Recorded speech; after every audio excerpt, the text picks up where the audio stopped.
मेनका कबूतरी की 3 बहू थी। पहली चिंकी चिड़िया, दूसरी मिनी चिड़िया, तीसरी पीहू चिड़िया। तीनों एक ही घर की बेटी थी, जिस कारण तीनों बहनों में बहुत प्यार था। वो तीनों पूरे घर को मिलजुल कर संभालती थी।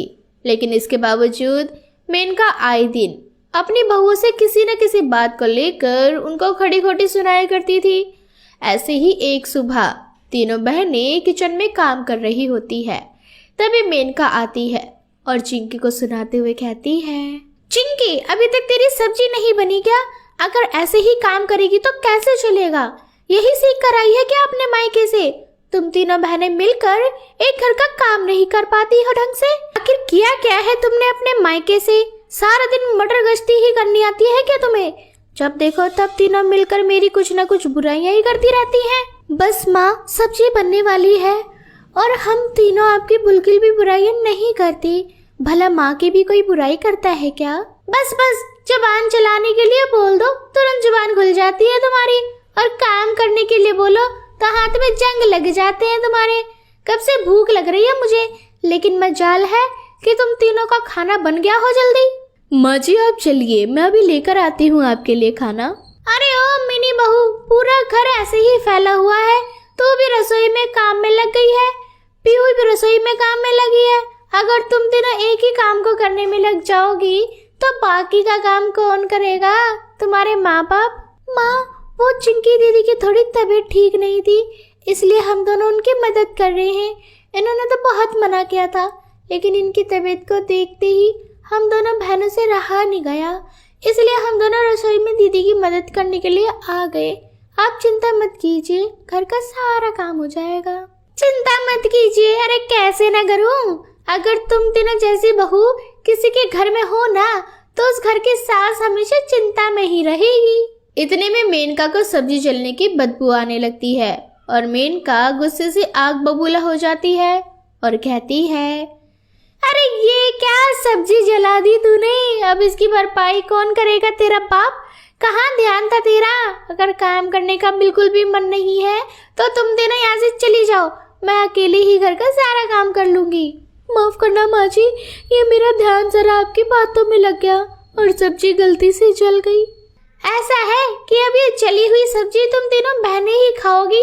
मेरे लिए दूसरी सब्जी बना कर लाओ और 15 मिनट के अंदर अंदर मेरे पास खाना आ जाना चाहिए। मुझे इससे बिल्कुल भी फर्क नहीं पड़ता कि तुम कैसे क्या करोगी। तीनों बहनें फटाफट अपनी सास के लिए खाना बना लेती है और अपनी सास को दे देती है। थोड़ी देर बाद तीनों मिलकर वही जली हुई सब्जी खाने लगती है। तभी मीनी अपनी बहन चिंकी से कहती है, दीदी, इतना करने के बाद भी माँ जी हमारी बिल्कुल भी कदर नहीं करती। मुझे तो माँ की याद आ रही है। अगर वो यहाँ होती तो कभी भी हमें ये जली सब्जियाँ खाने को नहीं देती। कोई बात नहीं मिनी, इतना नहीं सोचते, आखिर गलती भी तो मुझसे हुई है ना, और मेरे ही कारण तुम दोनों को भी जली हुई सब्जी खाने को मिल रही है। अरे कोई बात नहीं दीदी, तुम अपने आप को बार बार ब्लेम मत करो। हमारी सास ही ऐसी है, उनका हमारे होने या ना होने से बिल्कुल भी फर्क नहीं पड़ता। अच्छा मिनी और पीहू, तुम दोनों बाकी का काम कर लेना। मेरी तबीयत बिल्कुल भी ठीक नहीं लग रही है, मैं अपने कमरे में जा रही हूँ आराम करने के लिए। हाँ हाँ दीदी, आप जाओ, हम दोनों कर लेंगे घर का काम। चिंकी अपने कमरे में सोने के लिए चली जाती है। थोड़ी देर बाद जब मेनका को पता चलता है कि चिंकी अपने कमरे में सो रही है, तो वो उसके कमरे में जाती है और उसे कहती है, अरे ओ महारानी, इस घर में आराम करने आई है क्या? ये भी कोई समय है सोने का? घर में तेरी बाकी की दोनों बहनें काम में लगी हुई है और तू है कि यहाँ आराम फरमा रही है। माँ, वो मेरी तबीयत ठीक नहीं थी, इसलिए मैंने पीहू और मिनी दोनों को बाकी का काम करने के लिए कह दिया था। अच्छा, तो बहाने ना अपने मायके में बनाया करो, यहाँ कोई बहाना नहीं चलेगा तुम तीनों का। उठ जल्दी से और अब मेरे पैर दबा, बहुत थक गई हूँ मैं। ठीक है माँ जी, आप चलिए, मैं भी थोड़ी देर में आती हूँ। चिंकी की तबीयत खराब थी, इसलिए वो अपनी बहन मिनी से कहकर मेनका के पास उसके पैर दबाने के लिए भेजती है। मेनका मिनी से कहती है, तू क्या कर रही है? चिंकी कहाँ है? मैंने उसे बुलाया था पैर दबाने के लिए और उसने तुझे भेज दिया। जाकर उसे बोल कि वही मेरे पैर दबाएगी। जिसको मैंने जो काम दिया है वो वही काम किया करे। माँ जी, दीदी की तबीयत बिल्कुल ठीक नहीं है और आपको मेरी दीदी का दुख नजर नहीं आ रहा। आपने एक बार भी उनकी तबीयत के बारे में नहीं पूछा और आपको बस यही दिखाई दे रहा है कि हम तीनों बहनें कोई काम नहीं करती। तो ठीक है ना, हम तीनों बहन अपने मायके चली जाती है। अब आप अपने घर में अकेले रहो। अगर आपको हमारी ज़रूरत नहीं है तो हमें भी आपकी कोई ज़रूरत नहीं है। इस तरह से वहाँ पर चिंकी और पीहू भी आ जाती है और मेनका की तीनों बहुओं से बहस हो जाती है। इस कारण तीनों अपना ससुराल छोड़कर अपने मायके आ जाती है। ऐसे ही देखते देखते 2 महीने निकल जाते हैं और इन 2 महीनों के अंदर मेनका कबूतरी को अकेले ही घर का सारा काम करना पड़ता है और अपनी बहुओं की गैर मौजूदगी में मेनका को उनकी कमी महसूस होती है कि उनकी बहू कैसे उसकी सेवा क्या करती थी और सेवा करने के बाद भी वो अपनी बहुओं को आए दिन खड़ी खोटी सुनाया करती थी। ऐसे ही एक दिन मेनका खुद अपनी बहू के मायके जाती है और उनसे कहती है, चिंकी बहू, मुझे माफ कर दे, मुझसे बहुत बड़ी भूल हो गई।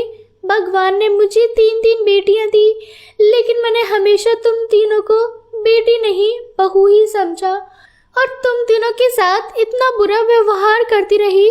सही कहा था मिनी बहू ने कि जब तुम तीनों मुझसे दूर हो जाओगी तभी मुझे तुम्हारी कमी महसूस होगी। तुम्हारे जाने के बाद मुझे पता चला कि तुम तीनों के होने पर मुझे कितना आराम मिलता था।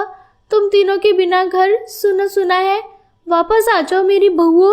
और मिनी अपनी सास से बोलती है, नहीं नहीं माँ जी, हम तीनों नहीं जाएंगे आपके साथ। क्या पता फिर से हमारे साथ वैसा ही व्यवहार करें जैसा आपने पहले किया था। नहीं मिनी बहू, मुझे अपनी गलती का एहसास हो गया है और अपने किए पर बहुत ज्यादा पछतावा महसूस हो रहा है कि आखिर तुम तीनों मेरी इतनी सेवा करती थी और मैं हमेशा तुम्हें किसी न किसी बात को लेकर ताने दिया करती थी, खड़ी खोटी सुनाया करती थी।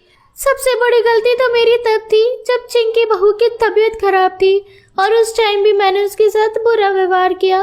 मुझे माफ कर दो मेरी बेटियों और मेरे साथ चलो।